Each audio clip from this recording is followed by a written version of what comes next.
Agora, depois de termos ouvido a doutora Rita Pencal, nós teremos a grata satisfação e a honra de termos o doutor Cássio Colombo Filho, que é paulistano, mas é desembargador no Tribunal da 9ª Região, cuja sede é Curitiba, no Paraná. Ele é presidente da 2ª turma e membro da seção especializada e vice-diretor da Escola Judicial. O doutor Cássio, ele foi, antes de ir para o tribunal, juiz muito tempo em Maringá, né? E não se sentiu muito longe de São Paulo, já que o norte do Paraná, assim como a região ali do Triângulo Mineiro, são muito próximos dos paulistas, né? E, dessa maneira, ele se sentiu em São Paulo, ainda que estivesse no Paraná há tanto tempo. De qualquer maneira, ele hoje mora em Curitiba, né? E se dá muito bem. Inclusive, ele tem na turma, inclusive, um ex-membro do Ministério Público do Trabalho, que foi pelo 5º Constitucional para lá, que é o doutor Ricardo, que todos lembram, que tem deficiência visual, e ele faz parte efetiva da turma em que atua o doutor Cássio. O doutor Cássio é mestre em Direitos Fundamentais e Democracia pela Unibrasil, especialista em Teoria Crítica dos Direitos Humanos pela Universidade Pablo de Olavide, em Sevilha, Espanha, especialista em Direito do Trabalho pela USP, professor do curso de especialização em Direito do Trabalho Previdenciário da Matra 9, SESCAGE, professor convidado dos cursos de pós-graduação da Unicuritiba, Universidade Positivo, CESU e ABD Const. Autor do livro Quem Paga Essa Conta? Assédio Moral, Danos Morais e Outras Encrencas, e de artigos e publicações em mídias especializadas. Quero lembrar que também o doutor Cássio advogou muito tempo em São Paulo. Inclusive, no tempo em que eu era juiz em Jundiaí, ele atuou como advogado. Ele me lembrou isso hoje. O velhinho aqui vai esquecendo, mas depois eu lembrei. Então, o doutor Cássio tem aqui perante nós todo o nosso carinho e toda a nossa atenção. Doutor Cássio. Obrigado. Senhoras e senhores, boa tarde. Calorzinho aqui, né, gente? Eu estou vindo de Curitiba, né, da República de Curitiba. Aqui é calorzinho, né? Quente o negócio aqui. Bem, eu gostaria de saudar o Tribunal da 15ª Região, os colegas, e faço na pessoa do doutor Gerson Lacerda Pistori, né, quem eu conheci quando eu advogava, como foi dito. Ele era juiz, então, acho que na 2ª de Jundiaí, numa garagem.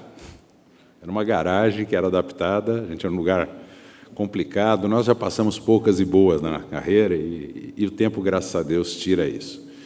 E quero saudar também meu amigo, o desembargador Manuel Carlos.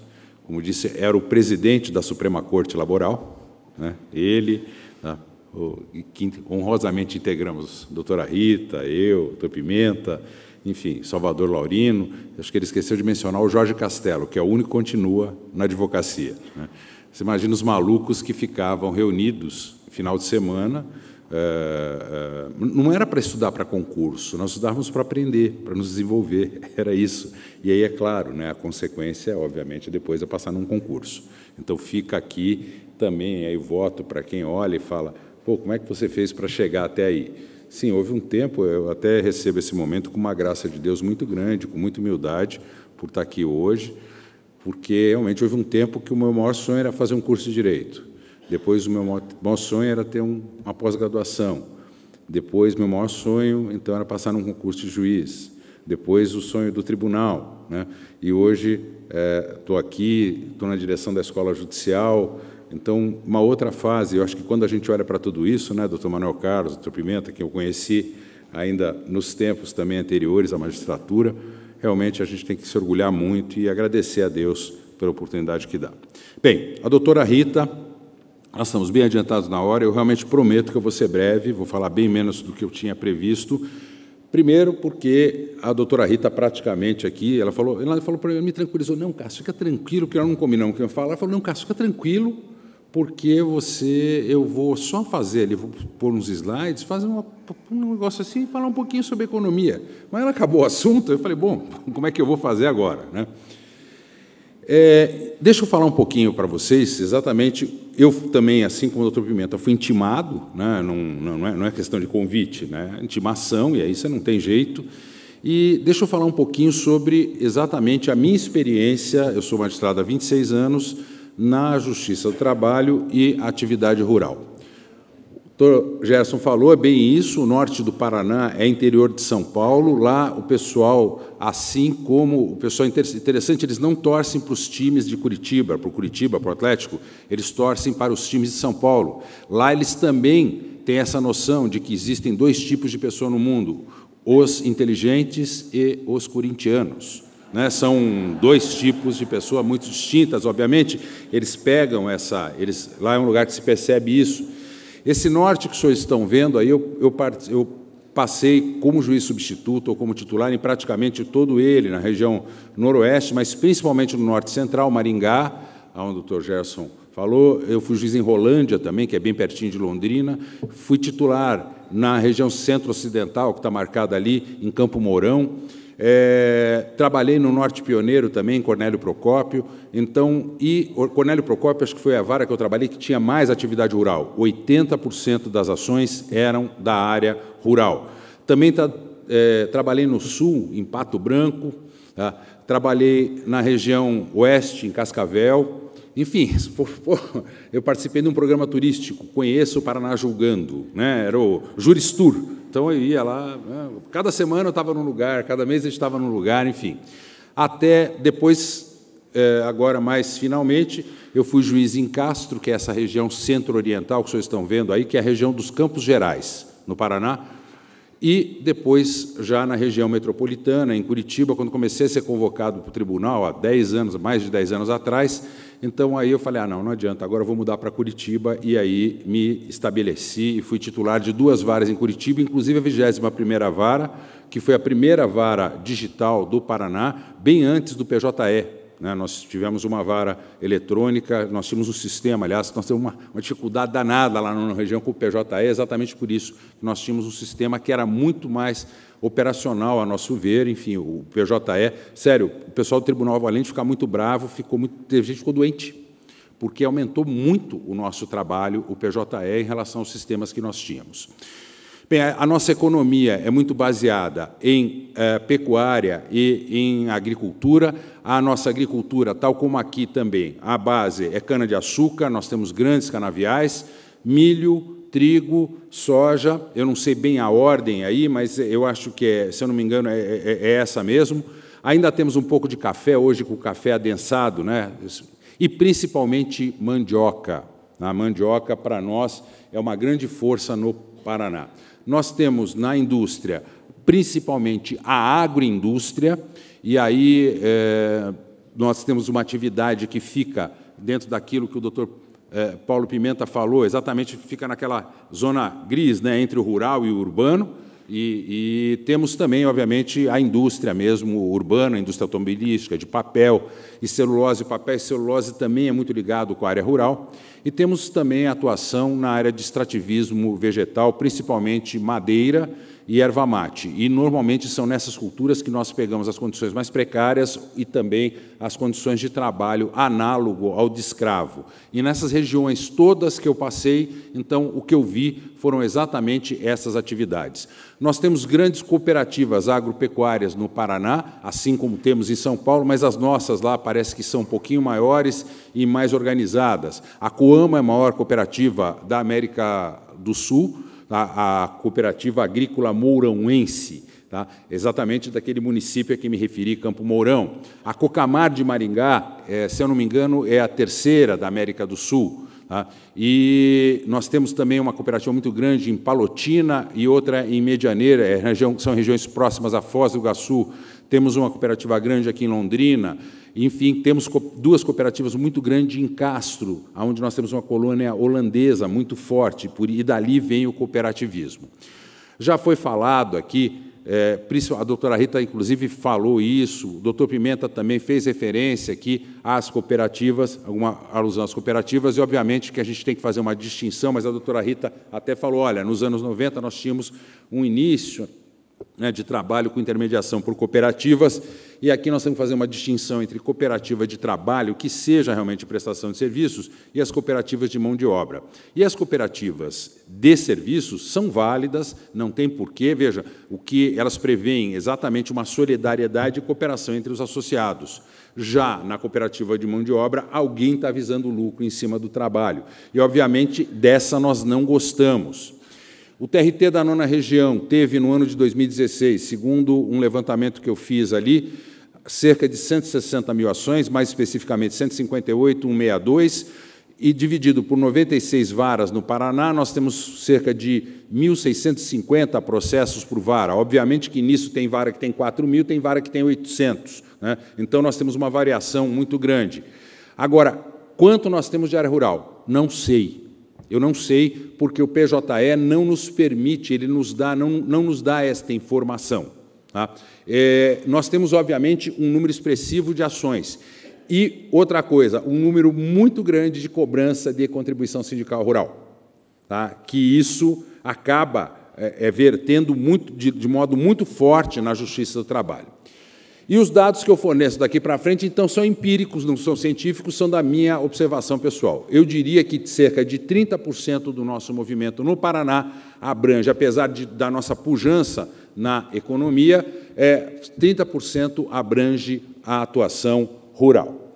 Então, com isso, primeira coisa, o trabalho rural é muito numeroso no Paraná, ele absorve grande parcela da população economicamente ativa e ele tem uma sólida organização em cooperativas no Paraná. Essas seriam características que, obviamente, nos diferenciariam do trabalho em estados do Norte, do Nordeste ou até mais ao sul do Brasil.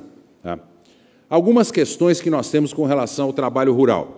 Esse modelo aqui que a gente vê, que eu faço questão de usar essa imagem, tá? E ela é meio distorcida, porque é a imagem roubada da internet, né? É difícil a gente conseguir imagem na internet, então eu já deixo meio assim distorcida para não dizer que a gente está só plagiando ali a fotografia, eu não sei de quem é o autor da fotografia, mas, vejam, no sistema originário capitalista, produtivo, você tinha o dono da terra, dono dos meios de produção, dono de todos os insumos, organizador da produção, organizador da mão de obra, organização das máquinas, era tudo de uma pessoa só, do fazendeiro.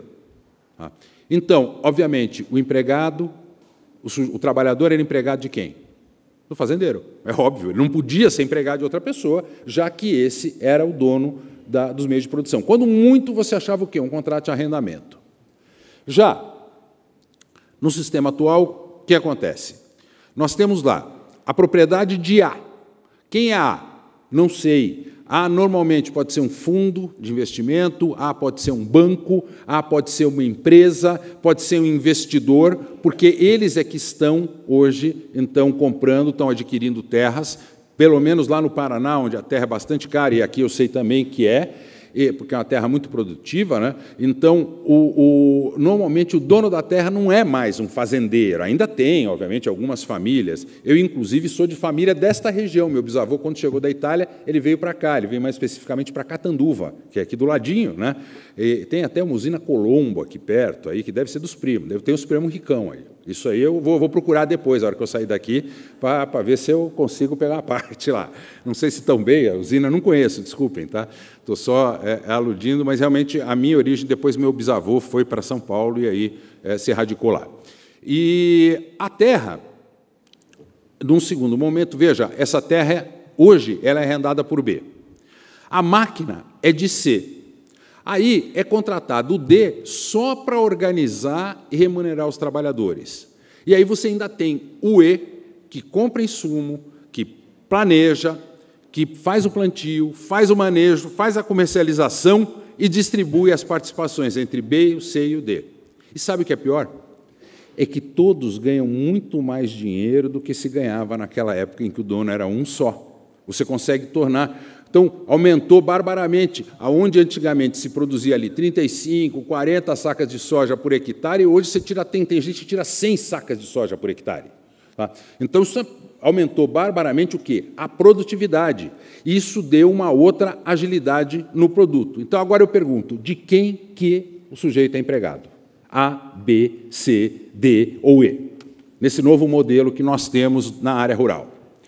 O problema é o seguinte, o problema é a hora que acontece isso, quem é que paga essa conta? Que é exatamente, vou falar do meu livro, aqui, inclusive eu trouxe aqui um para deixar também para a biblioteca do tribunal, que é um livro sobre responsabilidade civil. Quem é que paga essa conta? Vejam, o proprietário da terra, ele está coberto. Por quê? Porque ele tem um contrato de arrendamento, que chova ou faça sol, ele vai receber. O arrendante também é coberto por um contrato com o plantador. O plantador tem um contrato de seguro da produção. O dono da colheitadeira tem um contrato de seguro da máquina. O único que não tem cobertura alguma nessa história, normalmente, é o trabalhador. Tá? E é isso que a gente não pode admitir com nenhum modo de contratação, porque nós temos que dar algum amparo. Então, obviamente, isso nos dá algumas alternativas. A mais onerosa, que é você fazer um trabalho típico, né? Anota a carteira, com todos os requisitos lá, ou as menos onerosas, que incluem a terceirização e a precarização. Como a doutora Rita já disse,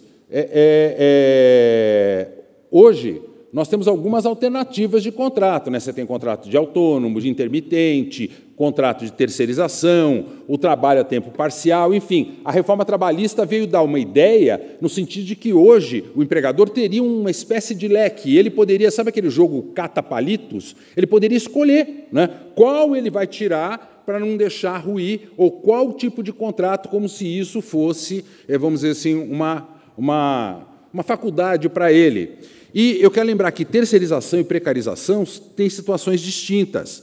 Na terceirização, e aqui só entrando num ponto aqui que a doutora Rita não entrou, me permitindo, tá, que é o seguinte, vejam, a lei de terceirização, claro, foram ampliadas as hipóteses de trabalho temporário, hoje nós temos lá a tal da demanda complementar de serviços, que substituiu, né, o acréscimo extraordinário de antes. Também a terceirização hoje é possível nas atividades fim e não somente nas atividades meio, pela lei, claro, não estou entrando na questão da legalidade disso. Agora, a lei tem 3 pontos que eu acho muito positivos, a lei de março. Ela diz o seguinte, em primeiro lugar, que o contratante é responsável pelo ambiente de trabalho aonde o trabalhador exercer a sua atividade, no local por ele designado. Então, veja o seguinte, se o sujeito escorrega ele está indo no banheiro, escorrega numa casca de banana, quem é responsável civil? O contratante. Não é a empresa terceirizada. Esse é um ponto bom, porque está expresso. Antigamente você ficava em dúvida com relação a isso. Hoje está lá escrito com todas as letras. O segundo ponto é a questão da subsidiariedade, que a gente fazia, né? Tinha lá a súmula 331, incrível, né? O trabalho terceirizado ter sido regulado tantos anos por uma súmula no TST. E aí, na súmula 331, você tem a hipótese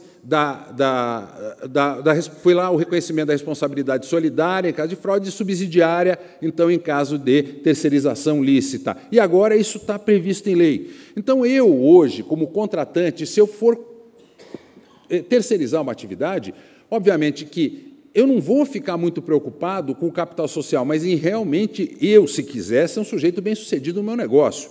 A minha visão empresarial, sem olhar o lado trabalhador. Eu preciso contratar alguém que dê segurança. Sabe com aquela música? Você precisa de alguém que te dê segurança. Sabe? O contratante precisa de segurança na contratação. Ele precisa contratar uma empresa sólida. Por quê? Se for inadimplente, ele vai bancar.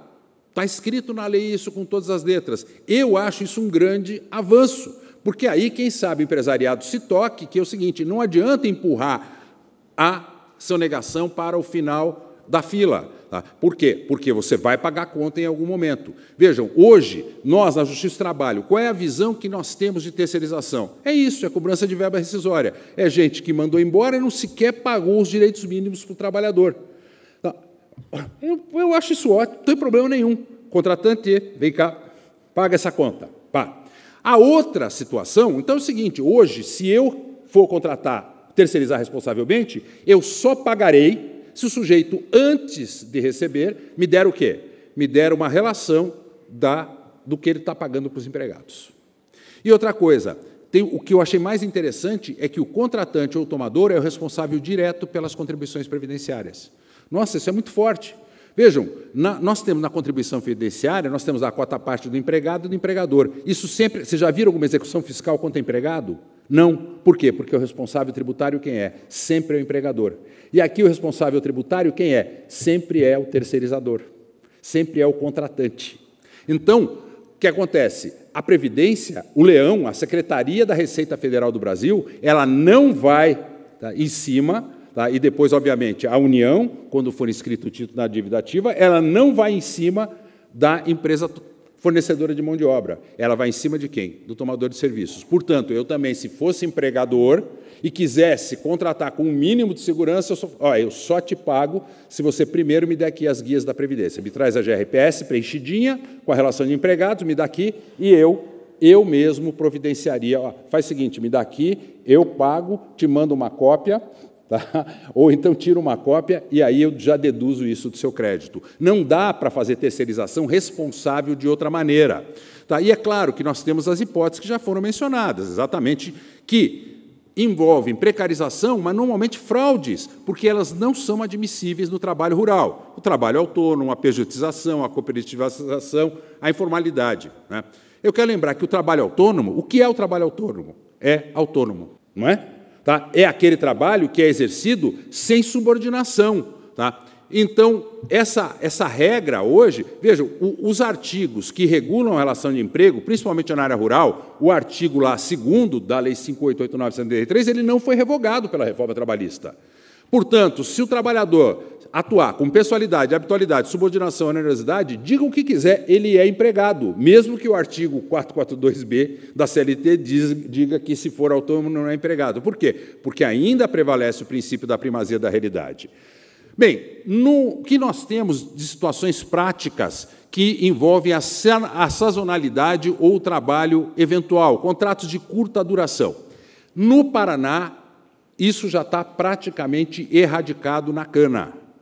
As cooperativas e, principalmente, as usinas de açúcar e álcool, as usinas hoje contratam direto trabalhador. Eu estive conversando com o pessoal em Maringá, estive conversando também com o pessoal que eu estive em outras regiões, e todo mundo diz, não, doutor, a gente nem mais faz contrato de safra, a gente já contrata direto, até porque 80% da colheita ou do plantio é feito de modo mecanizado.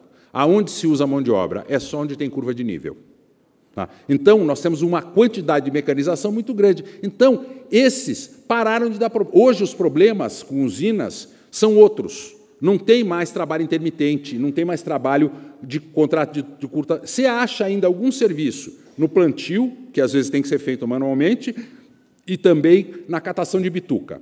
O sujeito pega aqueles tocos de cana que sobraram, ele vai passando do lado, então aquilo que a coletadeira não pegou, ele vai e pega. Isso é o que sobra.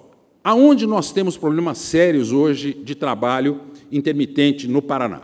Mandioca é a principal atividade, porque ela ainda não está tão organizada quanto a soja, o trigo, o milho, a cana.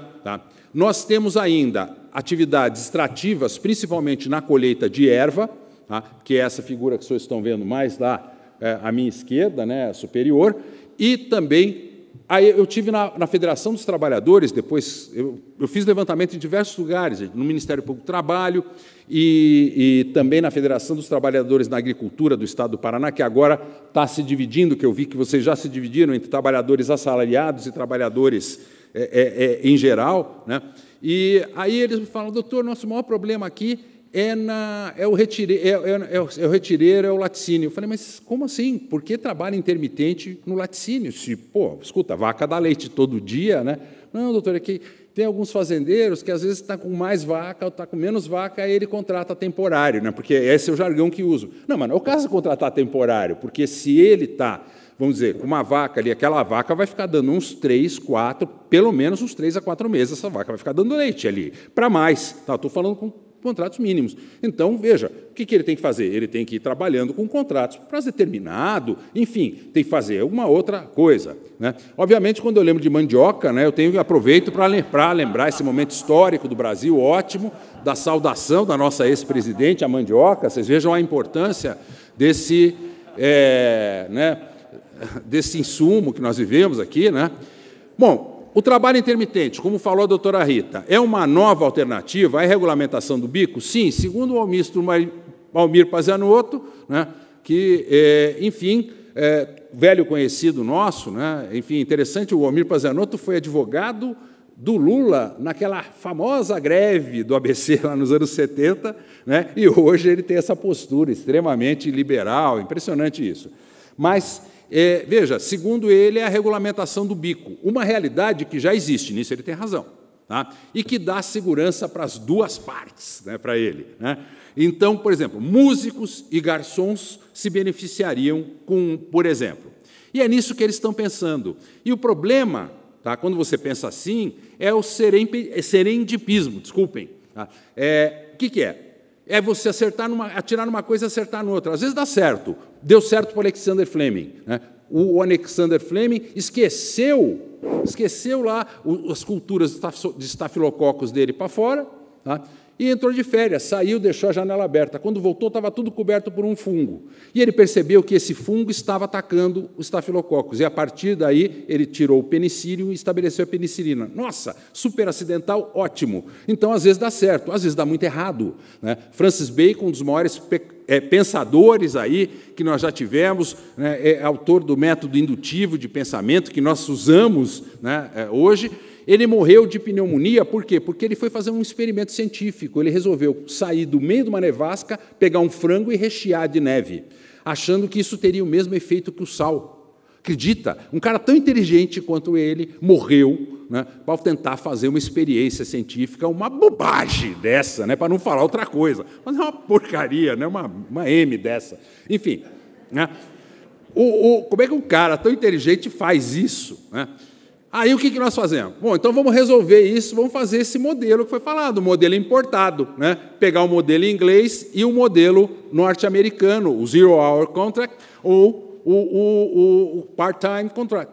E aí qual que é a explicação? Eu fiz uma pesquisa, o governo inglês tem um site explicando isso. E essa tradução, por favor, é livre, né? Ele diz mais ou menos isso, que os funcionários estão de plantão quando você, o empregador, precisa deles. Os empregadores não têm de lhes dar trabalho e eles não têm de trabalhar quando solicitado. Agora, na prática, como é que funciona isso? Nós podemos usar esse modelo? Na Inglaterra, nós temos 910... Na Inglaterra, não, desculpem. No Reino Unido, né? Todo mundo fala Inglaterra, mas por causa do modelo inglês, mas, na verdade, é do Reino Unido, que abrange 4 países. Então. E nós temos 910 mil trabalhadores que trabalham nesse regime, de uma população que é de 31 milhões de empregados para um universo de 65 milhões de habitantes. Eles têm uma PEA extremamente grande, uma população economicamente ativa extremamente grande. Só que desses trabalhadores, a grande maioria são menores de 25, maiores de 65, e trabalham em regime de 26 horas por semana. Tá? Aí o governo aponta algumas vantagens, e a primeira delas é essa, né, que a pessoa não está ligada e tem flexibilidade de escolher um turno ou recusá-lo. Então, qual que é a conclusão que eu cheguei? Se fosse para trazer isso, seria um trabalho a tempo parcial com horário móvel para nós. Por quê? Porque, normalmente, eles fazem 26 horas. E outra coisa, eles têm direitos a descansos, a férias anuais, eles têm direito a salário mínimo. Houve um baita de um problema na Inglaterra com o caso da Sports Direct, tá? Que é uma grande empresa, uma magazine que vende artigos esportivos. E a Sports Direct, então, teve um movimento exatamente por quê? Porque alguns trabalhadores alegavam que estavam recebendo menos que o mínimo. Tá? E isso levou, inclusive, a Sports Direct a pedir desculpas publicamente, como consta aí. Tá? O trabalho just in time nos Estados Unidos. Também, a crítica que se estabelece lá é exatamente de que a remuneração que se consegue com esse tipo de atividade ela é extremamente insuficiente, ela mal dá para sustentar uma pessoa. E elas têm condições normalmente muito desfavoráveis. Então, por exemplo, eu vi uma reportagem que lá um trabalhador intermitente, vamos dizer, do Starbucks Café, ele dizia o seguinte, que ele era clopening. Tá? O que é o clopening? Em inglês, to close, fechar. To open, abrir. Então, ele era clopening, ele fechava e abria. É óbvio que ele não tinha um intervalo de 11 horas entre um turno e outro, e ele já voltava, ele tinha jornadas de trabalho muito extenuantes. Outra coisa, eles têm lá softwares, tá, que fazem já curvas diante das informações meteorológicas e com as curvas de vendas. Então, eles já têm, inclusive, eles trabalham com um pouco mais de segurança com relação ao número de o número de empregados que eles vão precisar contratar. O Ministério Público do Trabalho, obviamente, tem um parecer que eu acho ótimo, eu adoto esse parecer, no qual ele aponta inconstitucionalidades, ele indica, como já a doutora Rita já falou bem disso. Então, a pergunta que fica é essa: esse modelo importado serve para nós? Vocês imaginem se eu com ternão 48. Gente, não passa nem no meu braço, né? Eu com essa pancinha aqui, né? Com terno, meu número é 56 ou 58. Imagina você me dar um terno 46, 48, não passa nem no meu braço, é óbvio. Tá, tem coisa que não serve, não dá. Então, agora, eu lembro o seguinte, eu faço uma pergunta, como é que uma pousada, para nós raciocinarmos, pousada X faz para legalmente contratar trabalhadores para atender o aumento de demanda em feriadões e temporadas? Imaginem o seguinte, tá? Essa região aqui é a região do Canyon Quartelar, ele é naquela região dos Campos Gerais, uma região belíssima, lindíssima no estado do Paraná, uma reserva natural. No Canyon tem muitas pousadas, que obviamente tem movimento quando? Quando nos feriadões e nas temporadas. Vejam, esse ano nós tivemos lá Carnaval, tivemos Semana Santa. Bom, qual que é a solução para atender esse aumento de demanda? A solução é utilizar a regra do artigo 450, é o contrato por prazo determinado. Você vai fazer 5 contratos, não tem problema nenhum. Tá? Mas você faz contrato por prazo determinado, recolhe previdência, recolhe fundo, se trabalhou menos de 15 dias, não tem que pagar férias nem 13º, não tem que pagar aviso prévio, não tem problema nenhum. Tá? Agora, o problema é que o pessoal não gosta disso, né? Porque acha que fica pesado o negócio. E tem situações que realmente ficam pesados, tem situações que são constrangedoras, né? Vocês conhecem algum empregador que faria isso?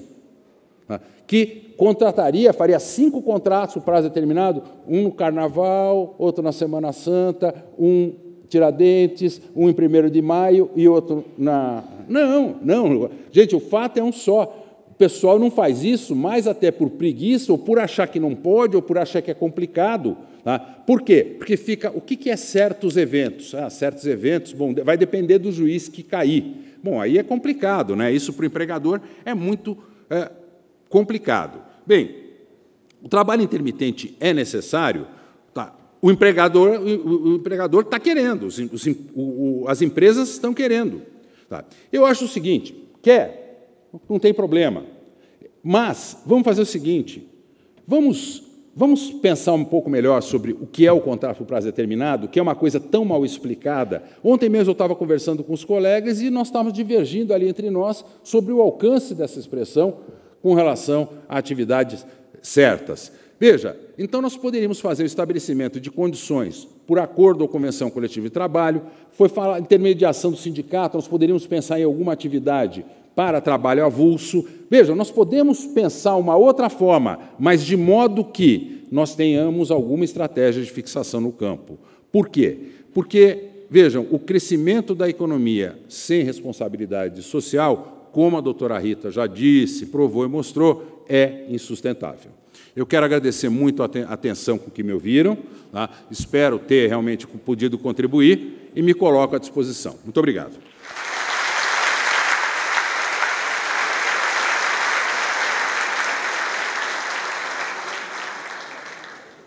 Bom, espero que as expectativas que todos tinham foram atendidas e ultrapassadas. Eu agradeço muito a presença de todos. Agora retorno a palavra para o nosso grande... Qual o nome do que você faz? Mestre de cerimônia. Mestre de cerimônias. Muito obrigado. Eu que agradeço.